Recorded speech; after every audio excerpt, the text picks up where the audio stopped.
Et si vous partiez pour un tour du monde avec Intermed? Consultez vite le site intermed.com pour découvrir nos prochaines escales.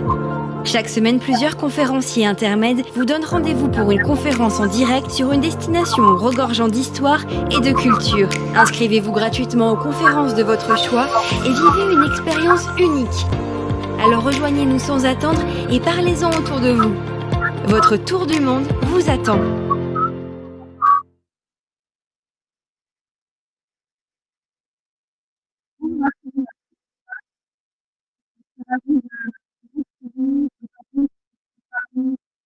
De l'Alsace et plus particulièrement de 2 villes, Strasbourg et Colmar. Certains et certaines d'entre vous me connaissent, peut-être, donc je suis vraiment, enchantée de vous retrouver aujourd'hui, en tant que guide conférencière nationale au service, de votre agence, Intermed. Pendant que le PDF, le diaporama se charge, je vais, eh bien, commencer, mon propos puisque, il prend quelques secondes. J'espère qu'il ne prendra pas, plusieurs minutes à se charger. Pour vous présenter donc, cette région alsacienne qui ma connexion est rétablie. Je relance le partage média et si, une modératrice peut peut-être veiller au bon chargement du diaporama, cela me rassurerait. Parce que je ne vois pas la marge de progression du chargement. Donc je retente de partager le média.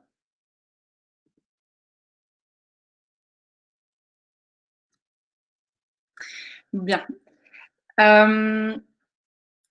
Donc l'Alsace, terroir, territoire, français qui appartient à la région Grand Est et qui comprend 2 départements comme vous le savez, le Bas-Rhin et le Haut-Rhin. La préfecture du Voilà, le diaporama est en train de se charger. La préfecture, du Bas-Rhin étant Strasbourg et la préfecture du Haut-Rhin étant Colmar. Nous allons parcourir ces 2 capitales, départementales aujourd'hui, ensemble et je vais faire appel à vos souvenirs, de géographie pour, visualiser en attendant que le diaporama se charge, eh bien la carte, de notre pays, la carte, française avec, comme vous le savez très bien, tout à fait à l'est, ce terroir, l'Alsace, qui se situe entre 2 massifs montagneux. À l'ouest, les Vosges et à l'est, côté allemand, la Forêt noire.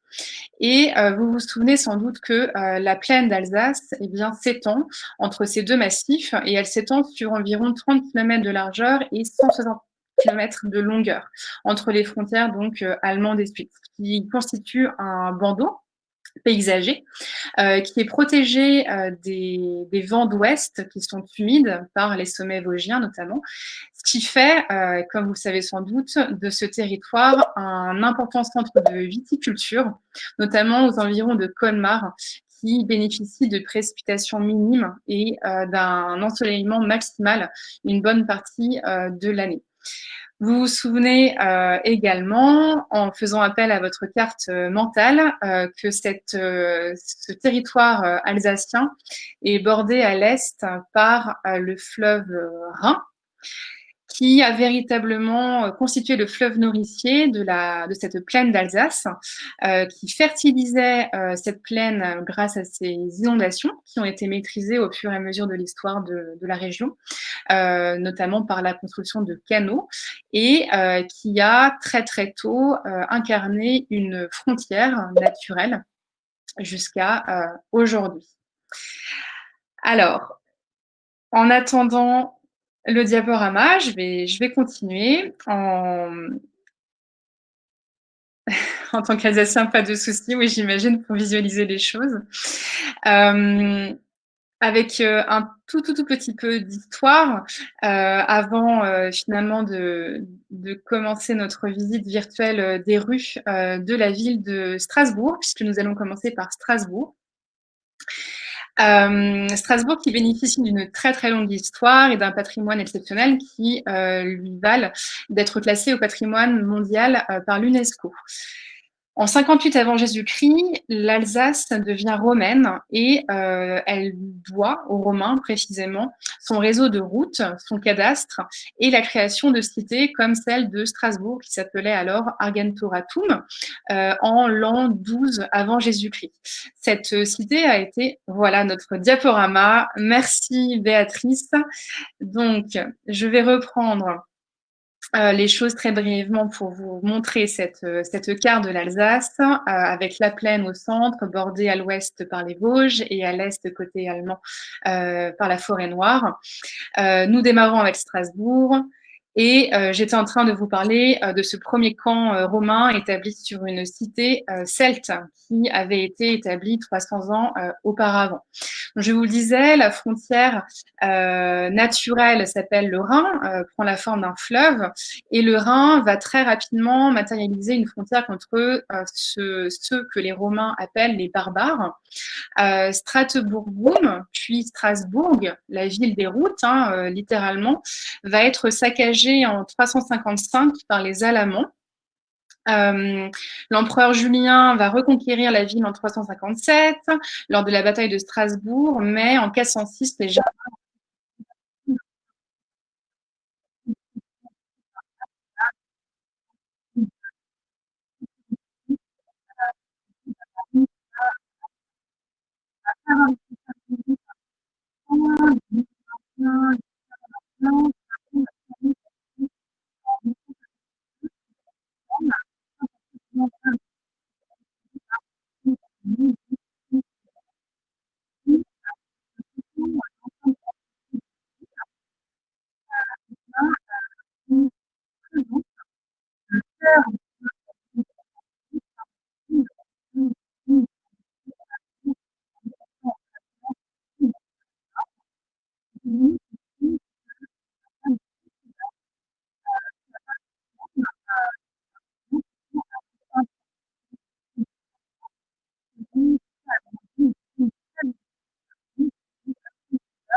voilà. Est-ce que vous m'entendez cette fois-ci?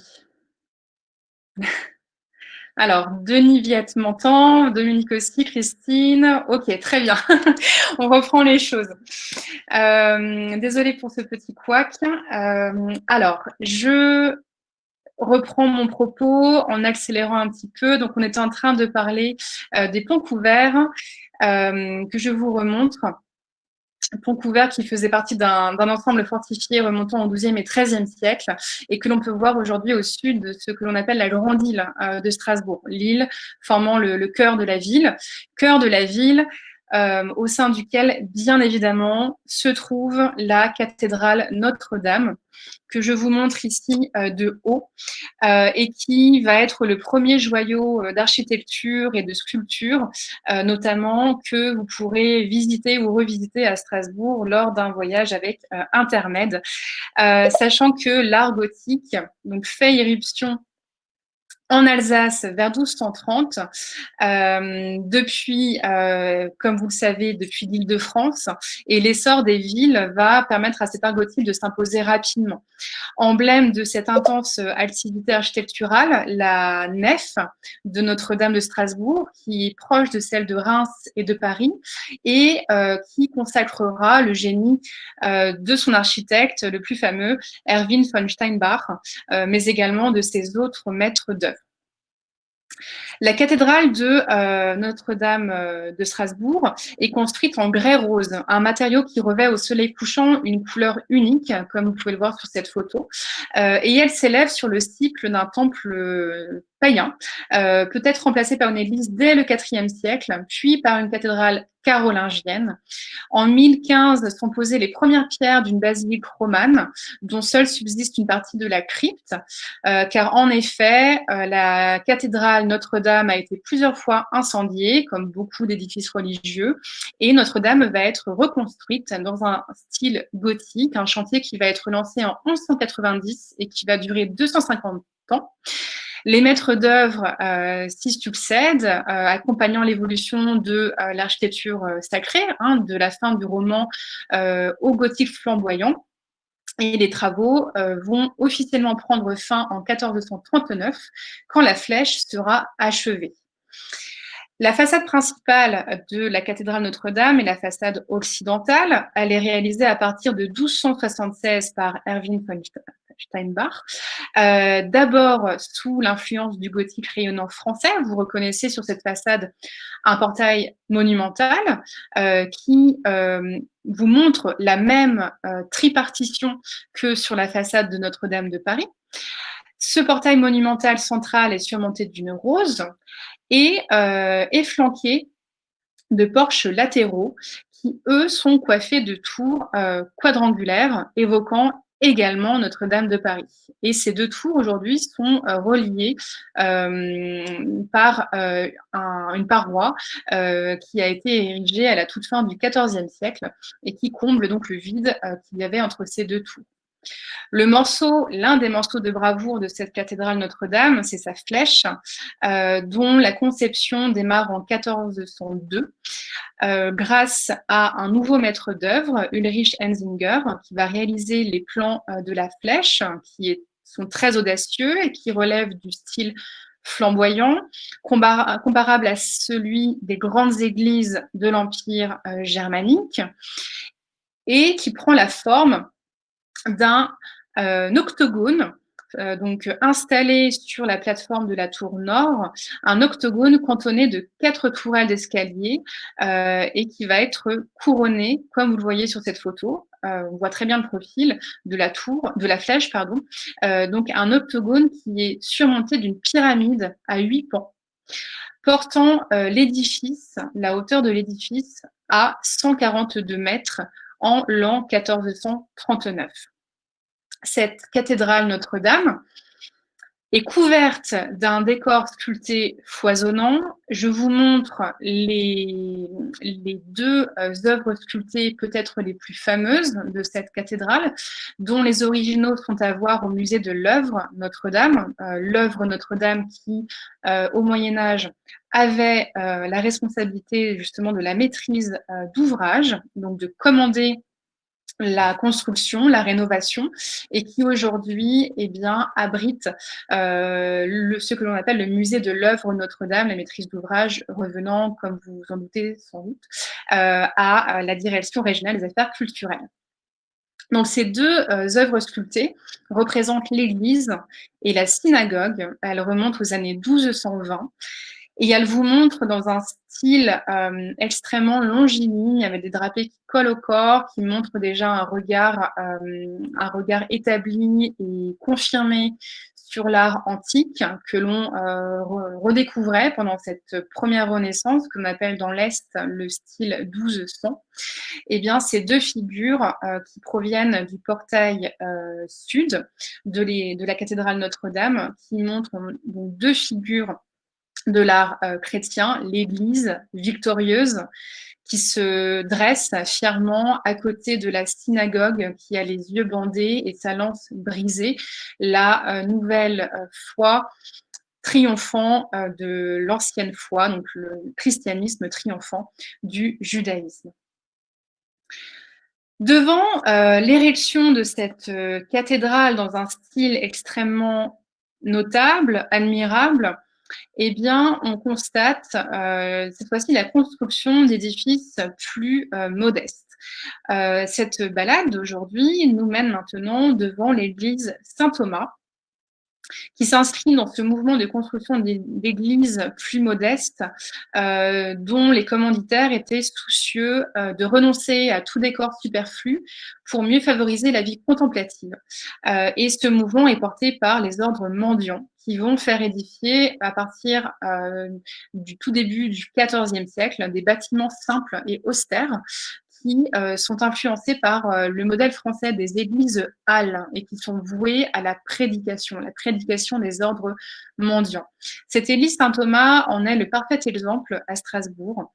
Elle a été bâtie à la toute fin du XIIIe siècle et elle va notamment au cours de son histoire être affectée au culte protestant en 1549 et en devenant donc le principal temple strasbourgeois de cette confession.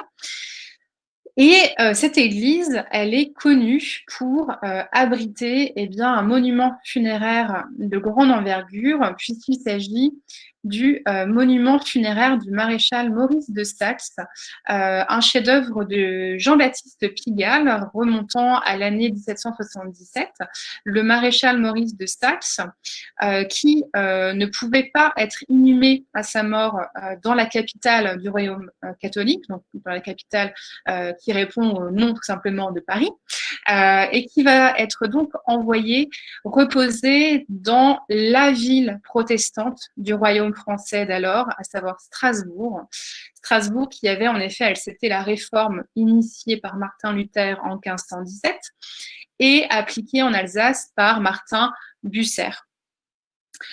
Ce monument funéraire vous montre le maréchal Maurice de Saxe debout, entouré de ses ennemis vaincus.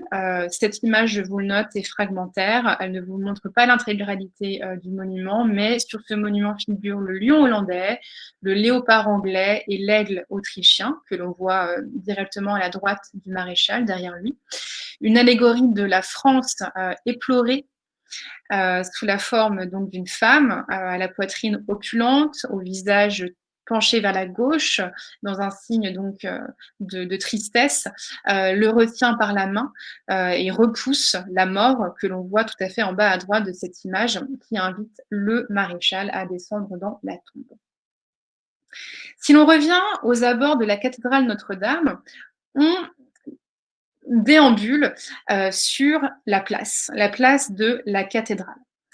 Il faut savoir qu'au fur et à mesure de l'histoire de Strasbourg, celle-ci va eh bien, s'émanciper de la tutelle de tous les pouvoirs, qu'ils soient civiques ou religieux, et notamment de la tutelle de son évêque en l'année 1262. Et Strasbourg va ainsi former une petite république qui va d'ailleurs être admirée d'Erasme, où les corporations et les patriciens se partagent le pouvoir. Et c'est sur cette place de la cathédrale que se jouait la vie politique locale. C'est là notamment que, sous l'Ancien Régime, le premier jeudi de janvier, les représentants des corporations venaient jurer fidélité à la constitution de la ville devant le conseil municipal. À partir du XIIIe siècle, l'émancipation de cette cité donc marchande va susciter la construction de nombreux édifices publics, des halles, des arsenaux, des hôtels de ville. En l'occurrence, un hôtel de ville. Ce mouvement va s'épanouir à la Renaissance avec l'édifice que l'on appelle le Neubau, le Neubau, je le prononce à l'allemande, hein, le Neubau, qui veut littéralement dire le nouvel édifice, le nouveau bâtiment. Ce Neubau est construit en 1583. Il est dû à l'architecte Hans Schorr, qui va ériger au sein de cette ville strasbourgeoise alors tout à fait médiévale, avec des maisons à colombages, comme on va le voir dans quelques minutes, va ériger un édifice qui superpose avec une grande rigueur et un grand équilibre les ordres toscans au premier niveau, au rez-de-chaussée, puis ioniques, puis corinthiens, chers à la Renaissance, mais qui vont conserver au rez-de-chaussée à l'intérieur une voûte d'ogive et tout en haut du bâtiment, un toit à très forte pente dans la plus pure tradition gothique. Ce Neubau est l'un des premiers édifices civils strasbourgeois construits en pierre. Jusqu'alors, seules les églises, la cathédrale et la maison de l'œuvre Notre-Dame étaient construits en pierre. Au milieu de la place, devant le Neubau, est installée une statue de Gutenberg. Cette statue de Gutenberg, elle est très récente, elle date de l'année 1840 et elle est due aux ciseaux du sculpteur David d'Angers, le grand David d'Angers. Et elle vous montre Gutenberg, l'imprimeur qui tente une page de la fameuse Bible à 42 lignes sur laquelle on peut lire « Et la lumière fut ». Strasbourg devient en effet au Moyen-Âge l'une des capitales européennes du livre imprimé. Gutenberg y séjourne en 1434, puis en 1444. Et vous le savez, il va mettre au point le système de l'imprimerie avant que finalement la Bible latine à 42 lignes soit publiée à Mayence en 1455. Continuons notre déambulation au gré des rues de la ville de Strasbourg et posons-nous quelques secondes devant la maison Kammerzell. Cette maison Kammerzell est peut-être la maison qui attire le plus de regards lorsque l'on se trouve sur la place de la cathédrale Notre-Dame. Cette maison, dont je vous montre une photo ancienne, qui date des années 1890-1900, mais je vous rassure, la maison n'a franchement pas changé.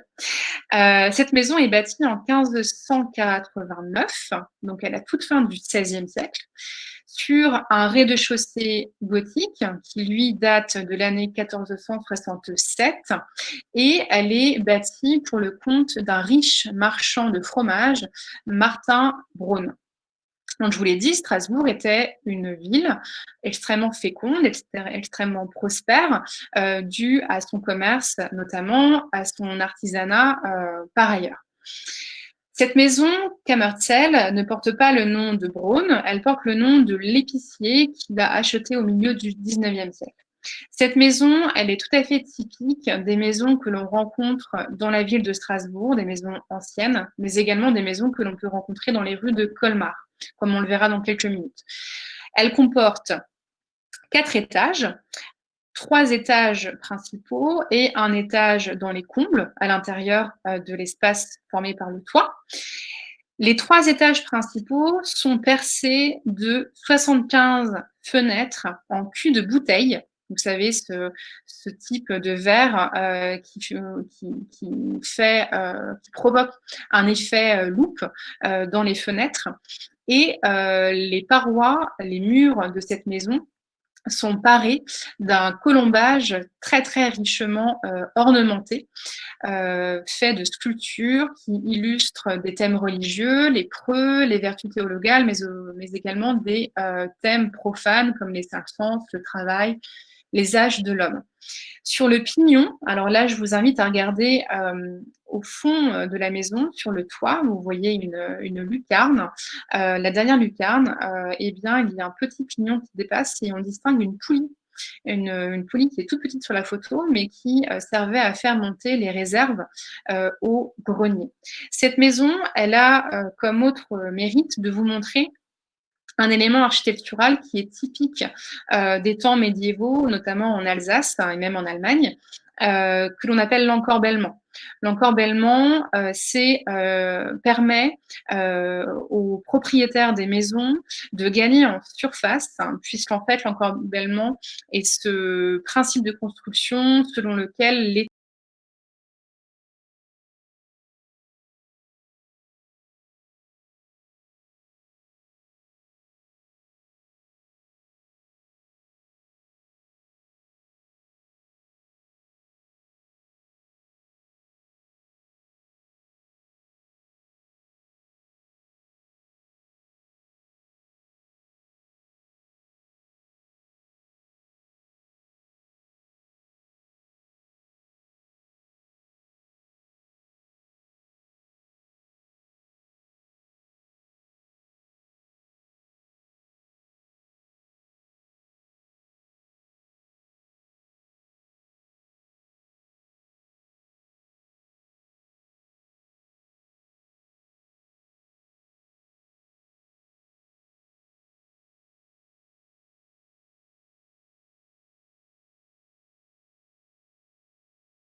Est-ce que vous m'entendez à nouveau? Oui, merci. Quelqu'un essayait de se connecter avec les identifiants que j'ai moi-même utilisés, d'où la coupure. Je vous disais donc, je vous expliquais le principe de l'encorbellement. Donc l'encorbellement, eh bien, consiste en construire au fur et à mesure des niveaux d'une maison un niveau plus haut que le précédent, de manière à gagner en superficie aux 10 étages et toujours en ayant une superficie au sol petite, une empreinte au sol petite, de manière à, comme vous le savez peut-être déjà, payer moins de taxes calculées d'après la superficie au rez-de-chaussée. C'est le même principe constructif que l'on retrouve aux Pays-Bas, en tout cas le même principe d'économie que l'on retrouve aux Pays-Bas, puisque vous vous souvenez que la surface au sol des maisons est très faible, tandis que les étages s'empilent presque à l'infini.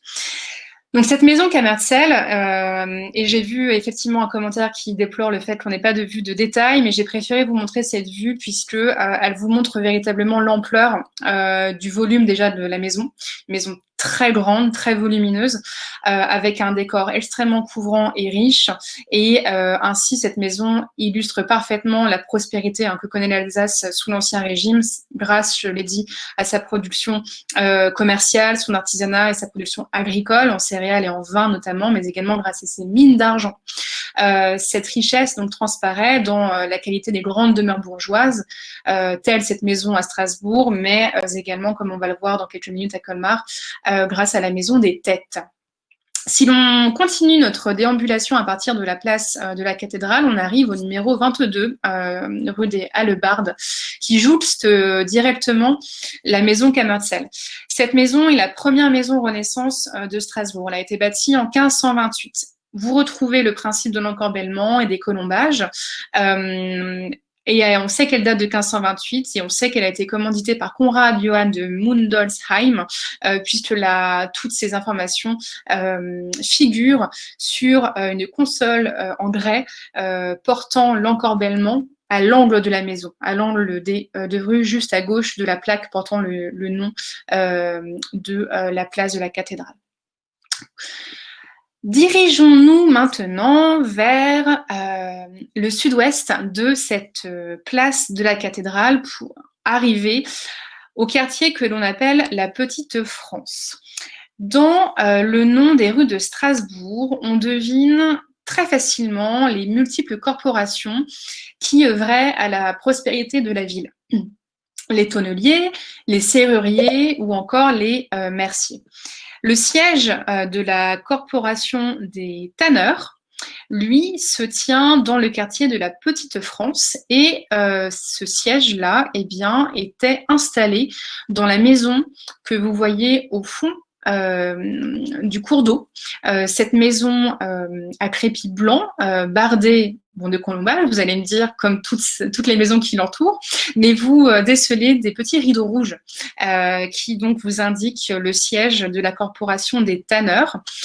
L'ancien quartier, que l'on appelle aujourd'hui la Petite France, était bruyant et vaporisait des odeurs extrêmement fétides, puisque c'était le quartier des tanneurs, qui compose néanmoins aujourd'hui un tableau très romantique avec des canaux, des ponts, des vieilles maisons, au toit sous lesquels on faisait sécher les cuirs et des canaux dans lesquels on déversait tous les produits qui servaient à traiter les cuirs.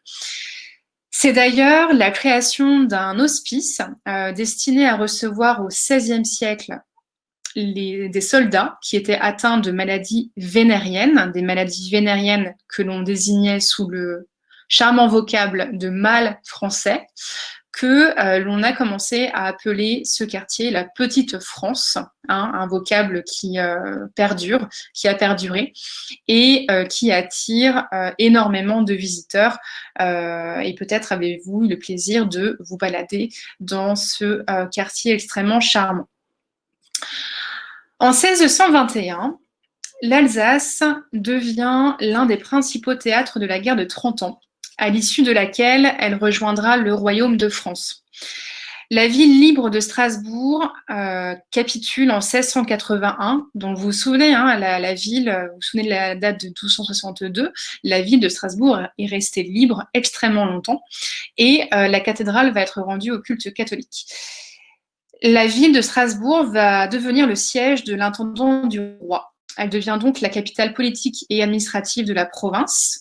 Et le palais des Rohan va matérialiser cette puissance retrouvée par les princes évêques de la région de Strasbourg. C'est Robert de Cotte, le disciple de Hardouin Mansart et le premier architecte du roi, qui va fournir en 1731 les plans de ce palais, qui est un palais épiscopal, dont Joseph Massol va diriger la construction jusqu'en 1742. Ce palais a été commandité par le cardinal Armand Gaston de Rohan-Soubise, et il veut donner à ce palais toute la monumentalité du style classique qui était alors en vogue à Paris, afin tout simplement de mieux faire résonner le modèle politique, religieux et artistique français dans cette ville nouvellement conquise par la couronne française. Ce palais des Rohan deviendra le siège de la municipalité à la Révolution. Il va devenir palais impérial sous Napoléon Ier et Napoléon III. Il va ensuite accueillir l'Université de Strasbourg en 1870, puis le Musée des Beaux-Arts à la fin du XIXe siècle. Et aujourd'hui, il abrite 3 musées.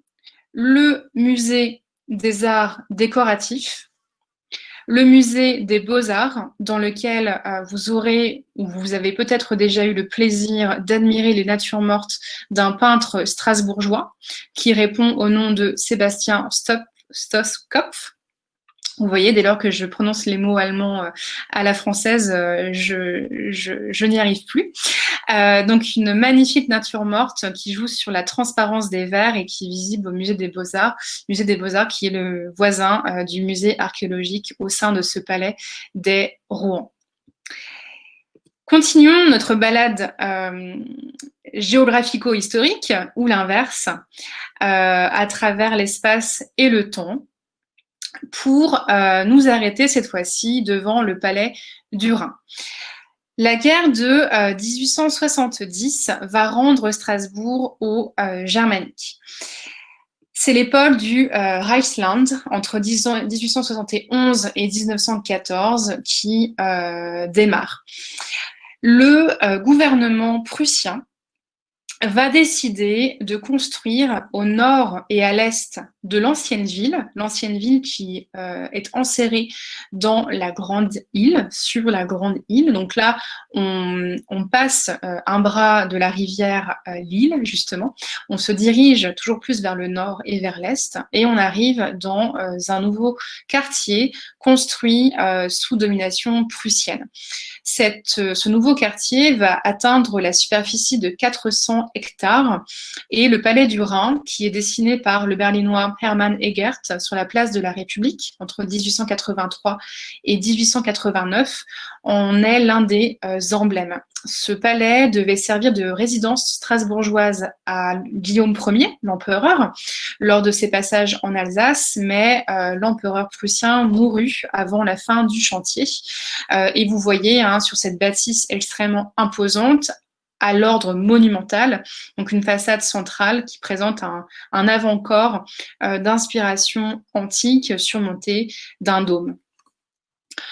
Sous la domination prussienne, les styles éclectiques, historiques, vont se succéder, être illustrés dans la ville au gré de différents bâtiments. C'est le cas du palais universitaire à l'est de ce nouveau quartier, conçu par Otto Warth dans les styles néo-renaissance et néoclassique. On distingue un bossage au premier niveau de ce palais universitaire que l'on retrouve dans un bon nombre de palais florentins de la Renaissance. Et ces deux styles, néo-renaissance et néoclassique, vont être très caractéristiques de l'architecture que l'on appelle wilhelminienne, du nom de Wilhelm Ier, Guillaume Ier, l'empereur prussien. Puis, encore plus au nord de ce quartier nouveau, de ce quartier impérial, se déploient des maisons, des hôtels particuliers, des immeubles représentant du style Art Nouveau, mais également Art Déco. Je vous montre ici un immeuble de style Art Nouveau dû aux architectes Lütke et Bacchus, construit entre 1901 et 1903, rue du Général de Castelnau, qui vous montre donc des façades offrant à la vue des ferronneries, des céramiques polychromes, des sculptures, des lignes extrêmement rondes et des fenêtres marquées par un remplage montrant des motifs extrêmement curvilignes, rompant avec la rigueur de l'architecture prussienne que l'on peut visiter à Strasbourg. Quand l'Art Nouveau se mélange à ce mouvement orientaliste, également typique même de la deuxième moitié du XIXe siècle, mais continuant au début du XXe siècle, eh bien, quand le style Art Nouveau se mélange au style orientaliste, cela donne la maison égyptienne à visiter rue du Général Rapp, tout près de la maison du Général de Castelnau, qui est due à l'architecte Franz Scheider en l'an 1906. Cette balade dans les rues de Strasbourg se termine avec le quartier européen. Après-guerre, à la fin de la Seconde Guerre mondiale, le souci d'apaiser durablement les relations franco-allemandes va animer, comme vous le savez, les esprits en Alsace plus qu'ailleurs. Et le choix de Strasbourg comme siège d'institutions européennes aussi importantes que le Conseil de l'Europe, dès l'année 1949, mais également plus tard du Parlement européen, récompense cette préoccupation. Je vous montre ici un petit schéma présentant les différentes institutions, les différents bâtiments abritant les différentes institutions européennes installées à Strasbourg, et qu'une mini croisière permet d'appréhender depuis l'extérieur. Et je vous montre une photo notamment de la Cour européenne des droits de l'homme, dont le siège est construit en 1995 par Richard Rogers, le co-auteur du Centre Pompidou à Paris, Ce siège de la Cour européenne des droits de l'homme appartient, d'un point de vue institutionnel, au Conseil de l'Europe. Et ce siège prend la forme de 2 cylindres latéraux qui sont surélevés et qui évoquent les plateaux d'une balance, symbole de la justice, comme vous le savez. Le Parlement européen, dont je vous montre l'hémicycle, est dû, quant à lui, à l'agence d'architecture Architecture Studio. Il a été construit en 1999 et il abrite les sessions plénières donc, du Parlement européen. Et c'est sur cette image que je vais terminer la première partie de notre balade d'aujourd'hui dans les rues de Strasbourg pour vous emmener maintenant dans le département du Haut-Rhin, au sein de sa préfecture, Colmar, qui était la villégiature des rois carolingiens, qui portait alors le nom de Villa Colombaria.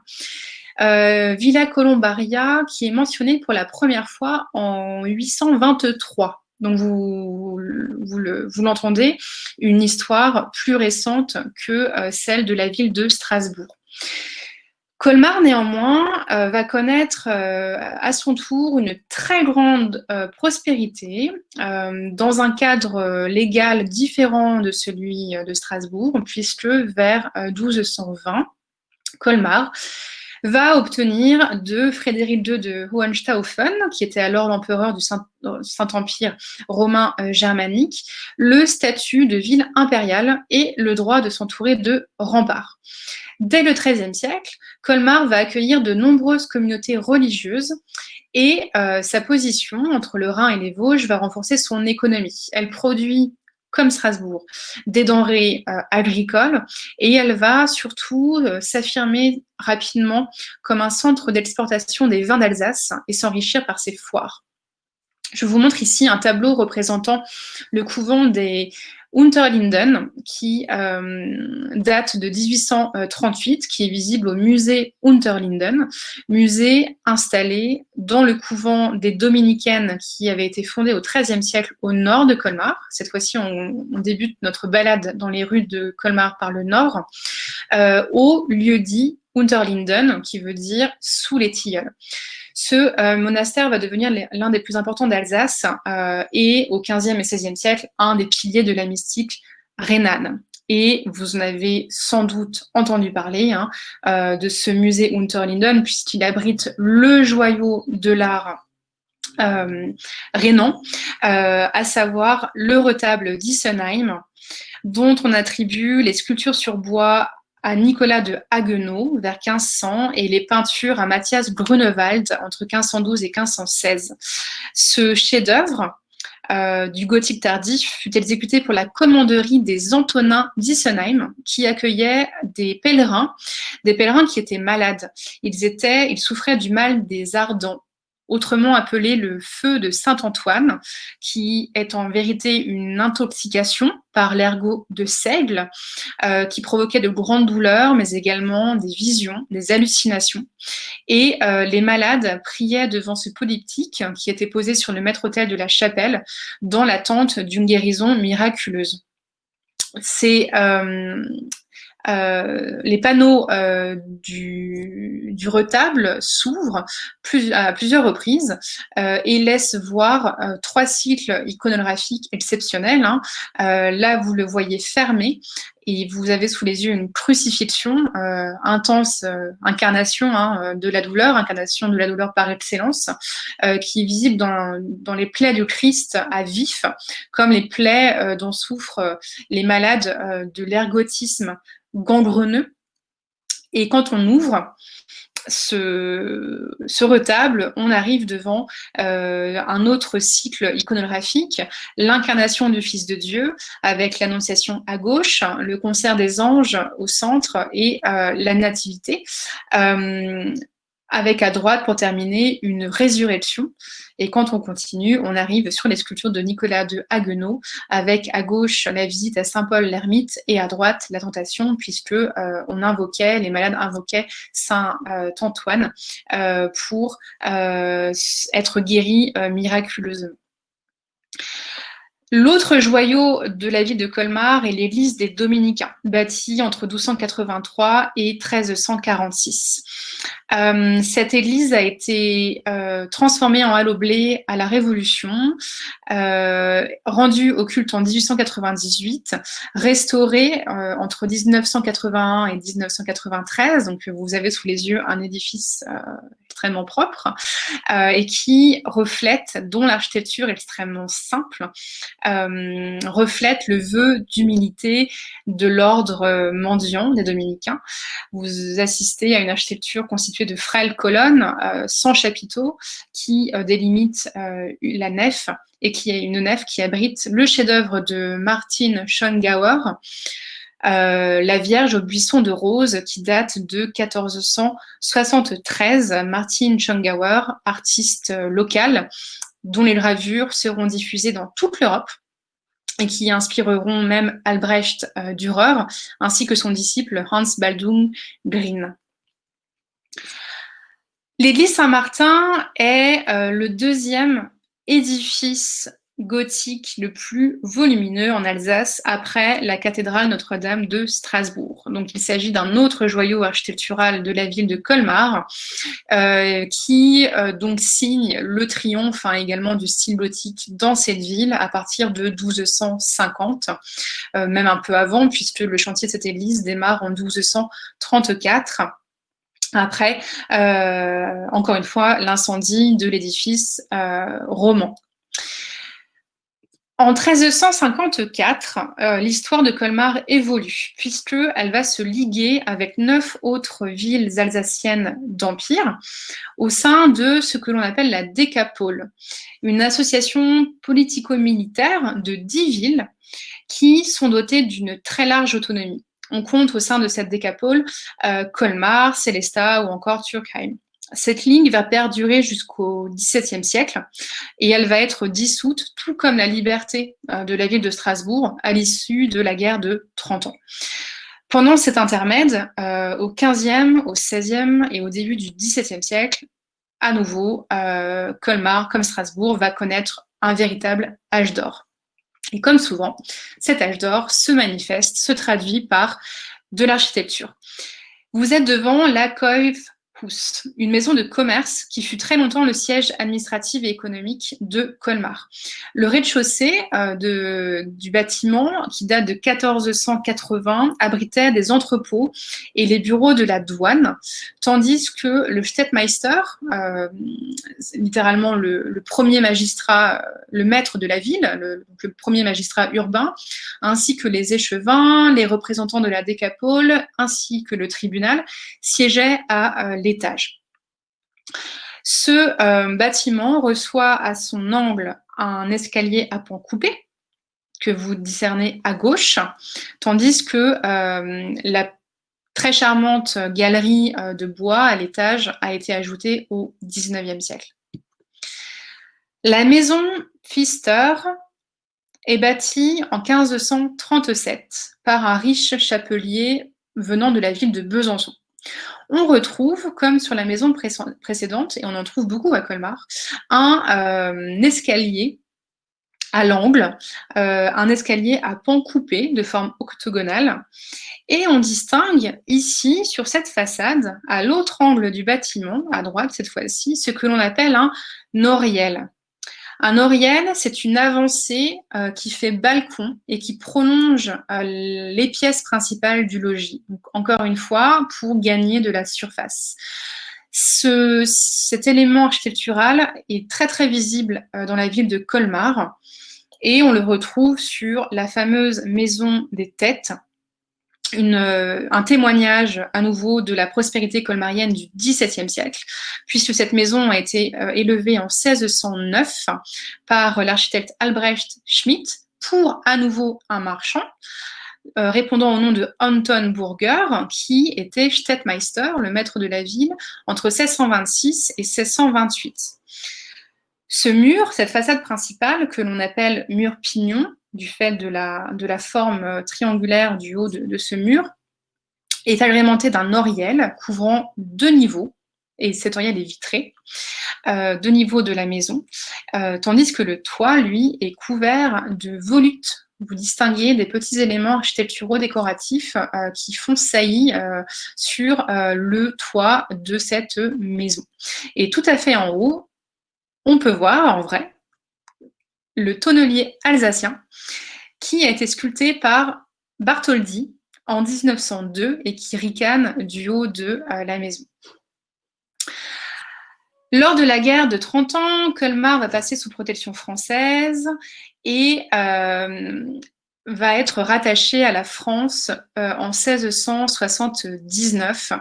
Le Conseil souverain d'Alsace va être installé à Colmar et va faire de la ville de Colmar la capitale judiciaire de la province. Donc, vous l'entendez, hein, une ville au statut comme Strasbourg, extrêmement important, tout de suite après le rattachement de la ville à la couronne française. Et vous voyez que ce conseil souverain, donc érigé au XVIIe siècle, l'a été dans un style à nouveau tout à fait classique sur le modèle, par exemple, du Palais des Rohan à Strasbourg.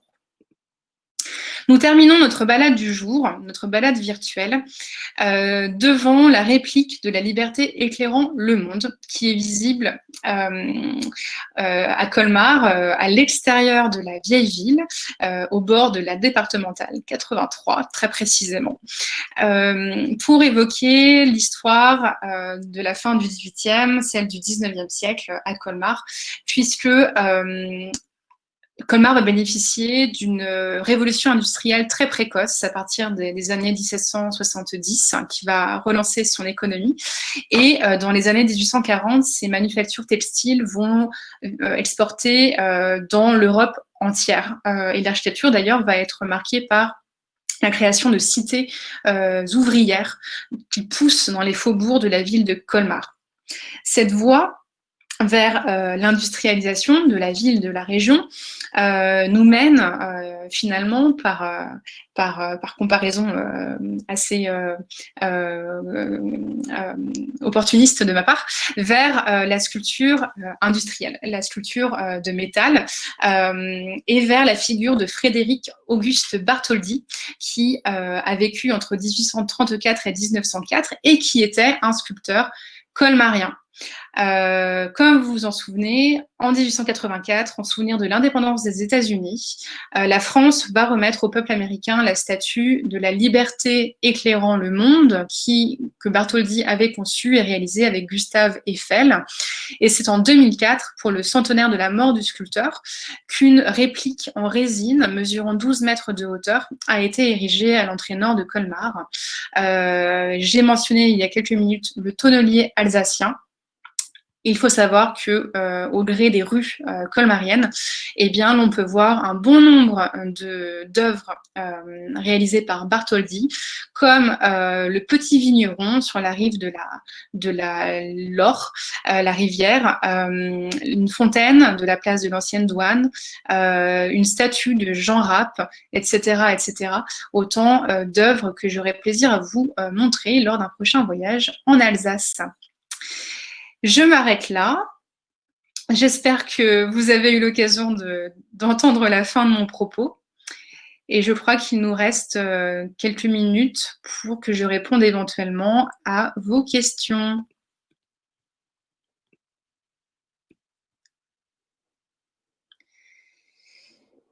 Alors, je me branche sur le chat.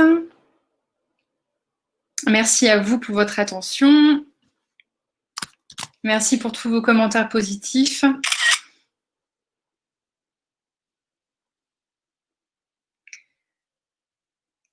Je remonte le chat pour... Oui, alors à l'époque, un fromager ou un épicier, oui, était autrement plus riche que les fromagers et les épiciers d'aujourd'hui. Je redescends le chat.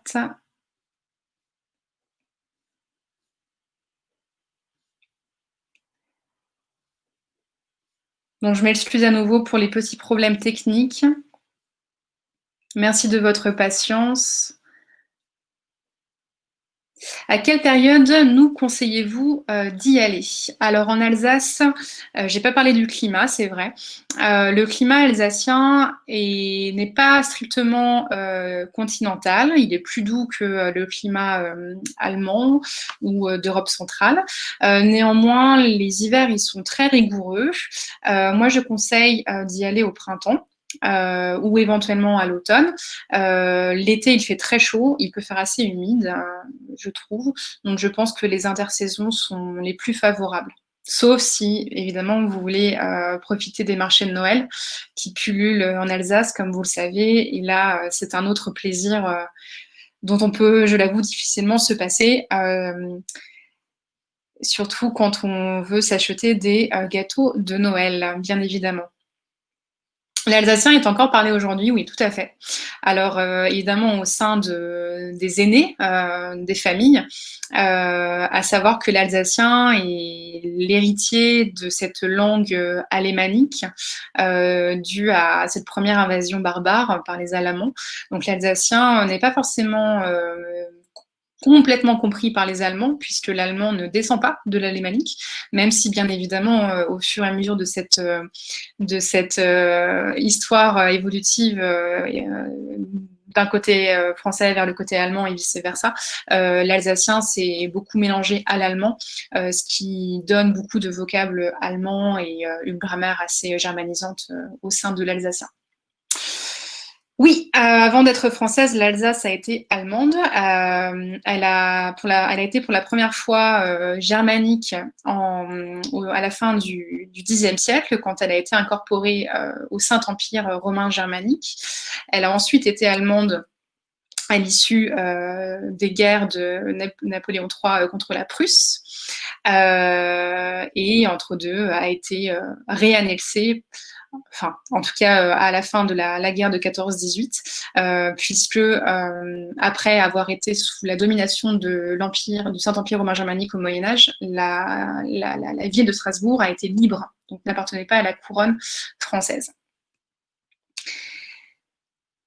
Le petit chien sculpté dans un pied de la cathédrale. Alors, la gastronomie alsacienne, les mets et les vins. Alors, il y a une formule dont je m'excuse, je me souviens plus de son auteur ou de son autrice, mais qui dit que la gastronomie alsacienne réconcilie la gastronomie française et la gastronomie allemande, puisqu'elle serait aussi raffinée que la gastronomie française, mais dans les proportions de la gastronomie allemande.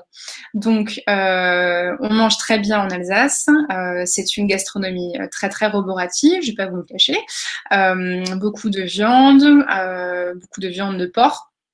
Beaucoup de légumes crucifères. On y boit très bien, autant de la bière que du vin, avec le fameux cépage du pinot gris. D'ailleurs, le voyage d'intermède vous permet de faire une dégustation dans les caves des Hospices de Strasbourg, qui sont une cave extrêmement ancienne. Et en ce qui concerne les desserts, eh bien, outre les gâteaux de Noël, les pains d'épices, il y a tout un ensemble de tartes, toutes plus gourmandes les unes que les autres, à déguster. Alors oui, il y a des vestiges de l'ancienne église sous la cathédrale de Strasbourg. Il y a notamment la crypte carolingienne à visiter. Les couleurs des maisons, c'est... alors, je comprends pas le mot. Elles sont trop belles, un peu pastel, un peu Venise. Alors, les photos que j'ai utilisées, pour certaines d'entre elles, sont retouchées. Mais néanmoins, quand vous allez en Alsace, il faut vraiment s'attendre à un déluge de couleurs, des teintes soit pastel, soit au contraire très vives. Donc ce sont des photographies retouchées comme toutes les photographies, mais qui reflètent quand même très bien la vérité, la réalité, et des couleurs de... Alors, y a-t-il une loi pour ces couleurs? Alors, je ne connais pas la législation précise au sujet de ces couleurs de façade. Mais je pense que oui, puisque les cœurs de chacune de ces deux villes, de Strasbourg et de Colmar, sont bien évidemment protégés par la direction régionale des affaires culturelles de la région Grand Est. Et comme vous savez, pour les monuments classés historiques, eh bien, ils délimitent un périmètre dans lequel les autres constructions, qui ne sont pas forcément, elles, classées, doivent répondre d'une législation très forte, contraignant parfois les travaux et contraignant aussi les propriétaires à conserver des couleurs, des styles de façade. Par exemple, les colombages ne pourraient pas être recouverts, il faudrait les laisser visibles pour respecter le tissu urbain ancien du quartier en question. Excellente choucroute de poisson dans la maison Camerzel, exactement. D'ailleurs, la choucroute de poisson, si je ne m'abuse, a été inventée au sein de cet établissement. J'ai oublié le nom du chef, mais j'ai lu cette information quelque part. Et donc, ce que j'allais dire, c'est que effectivement, les maisons bien fleuries au printemps, c'est ravissant. Je remonte le petit fil. Voilà. On confirme l'excellente choucroute de poisson. Très bien. La choucroute, hein, comme vous le savez, qui est typique de l'Est de la France et de l'Allemagne, puisque les choux se conservaient très bien dans les caves, légumes d'hiver par excellence, qui étaient facilement conservables lorsque les légumes d'été n'étaient plus au menu.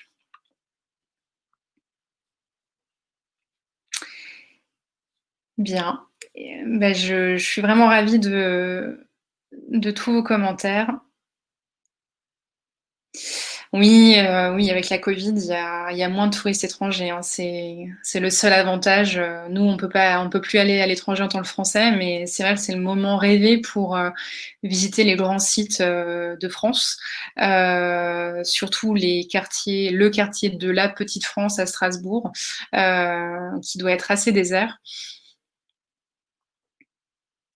Eh bien, peut-être que nous aurons l'occasion de faire une conférence sur l'histoire de l'Alsace, Madame Sadek. Vous l'avez senti, hein, je n'ai pas suivi un tracé linéaire pour cette balade géographique. Je me suis dit que ça, on le ferait quand on serait ensemble en voyage en Alsace, mais que la visioconférence était l'occasion d'adopter un tracé, cette fois-ci historique. Oui, tout à fait. Les musées, c'est le moment d'y aller aussi. Les musées, les grandes villes de France, les petites villes de France, c'est un régal. Bien. Merci à vous toutes et à tous. J'espère avoir le plaisir de vous rencontrer un jour lors d'un voyage intermède. Et je pense qu'il va être temps de nous quitter. Béatrice, est-ce que vous êtes d'accord? Dernière question, l'Alsace a-t-elle été plus longtemps allemande que française? Non, l'Alsace a été plus longtemps française qu'allemande.